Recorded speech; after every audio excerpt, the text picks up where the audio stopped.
Fish have kidneys, which they use to extract any excess or unwanted substances from the blood. They also have gills, which are used to give off carbon dioxide as well as excess salt in the blood. And the cloaca is used to get rid of urine and feces. So, other than the kidneys and the gills and the cloaca, we also need to have an understanding of how marine fishes differ from freshwater fishes in terms of their osmoregulation. So, how do they deal with the freshwater and the saltwater in terms of osmosis?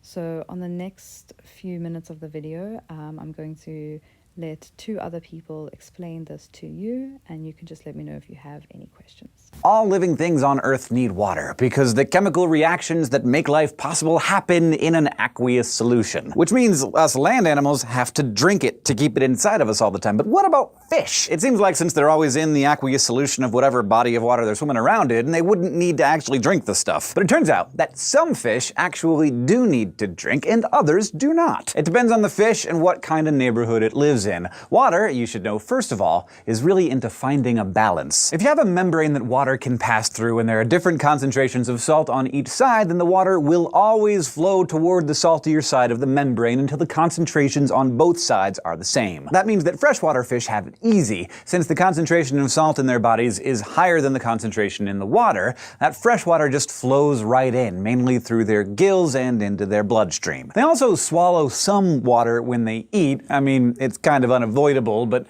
they don't need to actively gulp down water. But in order to retain the balance of concentrations, the fish's tissues still need to have some salt in them. And that's where chloride cells come in. These are special cells in the gills that produce large amounts of an enzyme that controls the flow of dissolved salts like sodium and potassium across cell membranes. So in freshwater fish, these chloride cells work hard to bring just the right amount of salt into the fish's bloodstream. Now saltwater fish have the opposite problem. For most of them, the concentration of salt in the water is higher than the concentration in their blood. That means that as they pass water over their gills to breathe, the higher concentration of salt outside of their body is constantly sucking water out of them. So these fish have to drink a lot, which they just gulp down by the mouthful. But since the only water around is salty, they have to filter out the salt to make it safe for them to absorb. A lot of that salt is filtered out in the fish's kidneys, but these fish have chloride cells in their gills too. It's just that in their case, those cells are constantly pumping salts out of their bloodstream and into the saltier water. So they may be surrounded by water, but no matter where they live, fish are always looking to find that balance. Thanks for asking. If you have a quick question you'd like to ask us, we're down in the comments below or on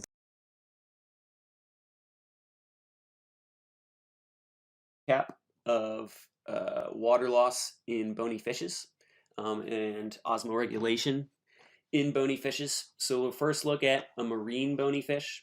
And remember, if you're looking at a marine bony fish, for now just concentrate right up here. The marine bony fish, what they're dealing with is they're in a hypertonic solution. So they're in salt water, and there's a lot more salts dissolved in their environment than typically are in their cells. And so the big pressures that marine bony fish are dealing with are water loss through osmosis and also electrolyte gain because the water that they take in has so much salts in it. And so marine fish, they have to figure out a way to eliminate excess salts, but also take in lots of water because they're losing water from osmosis, okay? And what they've evolved are these things called gill chloride cells that basically help to pump excess salts out of the marine bony fish. So let's just talk about what they do and how it works. Essentially, because they have all this water loss that's constantly occurring because they're in a hypertonic environment, they need to drink and intake as much water as possible. So they drink lots of seawater. But remember that seawater also has a lot of salt in it. So they got to take in the water from that, but they've got to eliminate all the salts that they take in with that seawater.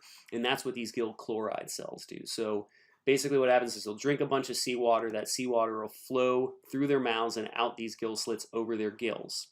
And the gills is where they'll absorb a whole bunch of water. And so they'll take in a bunch of water, but they'll also be eliminating a ton of salts through those gills through these gill chloride cells. And what these do is they actively pump ions, chloride ions, out of the fish. And so it's active ion elimination of the chloride cells, but in that process, they're also osmotically losing lots of water. Okay, so they're taking in water when they do that, but they're also losing water when they pump it out. And so they have this constant sort of fight of taking in enough water to balance out all the osmotic loss of water that they have.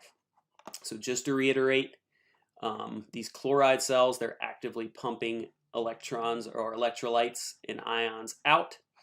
And osmotic, there's osmotic loss of water too that's constantly occurring, okay? Now this is in contrast to freshwater fish. So in freshwater fish, they've got the opposite situation where there's water gain, so they're in a hypotonic solution. So there's fewer solutes outside in the freshwater than there are inside the cells of a freshwater bony fish. And so water osmotically is moving into the cells. And so they need to counteract that movement of water in. So the water intake is not really a big deal for them in terms of needing to drink water. They have the opposite problem where too much water is coming into their cells. And electrolyte loss is a problem. So they have more electrolytes in their cells than are outside. And so electrolytes are potentially moving out of the cells. And so they need to balance that by figuring out ways to stop the general intake of water and also stop or decrease the loss of electrolytes. So as a result, freshwater fish don't drink water. They don't need to drink water because they're already absorbing a bunch of water. And so instead, they also have these chloride cells, but the chloride cells pump things in the exact opposite direction as we see in marine fish. So they're going to be pumping electrolytes into the gill. So they're actively uptaking ions so that they're counteracting this general electrolyte loss, where electrolytes are going to go from their higher concentration naturally to their lower concentration. These chloride cells are counteracting that. And also, they're having this osmotic uptake of water, okay? And so because they're gaining water, they're not drinking water, so they don't need to take on more water because they're already naturally gaining it through osmosis. And they'll also have a lot of really dilute urine that they produce, so they can eliminate as much water as possible to counteract this osmotic gain.